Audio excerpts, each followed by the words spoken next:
ಬೆಂಗಳೂರಿನಲ್ಲಿ ನವವಿವಾಹಿತೆ ಆತ್ಮಹತ್ಯೆ ಪ್ರಕರಣಕ್ಕೆ ಟ್ವಿಸ್ಟ್. ಪತ್ನಿ ಗಾನವಿ ಸೂಸೈಡ್ ಬೆನ್ನಲ್ಲೇ ಪತಿ ಸೂರಜ್ ಕೂಡ ಆತ್ಮಹತ್ಯೆ. ಹೆಂಡತಿ ಮನೆಯವರ ಅನುಮಾನ ತಾಳದೆ ಆತ್ಮಹತ್ಯೆ ಶಂಕೆ. ಇಂದು ದೆಹಲಿಯಲ್ಲಿ ಕಾಂಗ್ರೆಸ್ ಕಾರ್ಯಕಾರಿ ಸಮಿತಿ ಸಭೆ.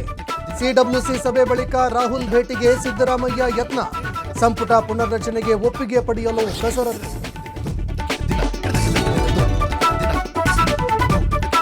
ಮರ್ಯಾದಾ ಹತ್ಯೆ ಪ್ರಕರಣದಲ್ಲಿ ಪಿಡಿಒ ತಲೆದಂಡ.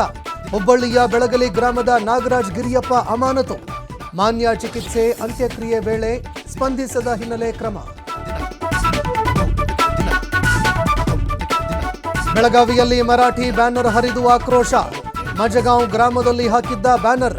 ಕಿತ್ತೂರು ಕರ್ನಾಟಕ ಸೇನೆ ಕಾರ್ಯಕರ್ತರಿಂದ ಪ್ರತಿಭಟನೆ.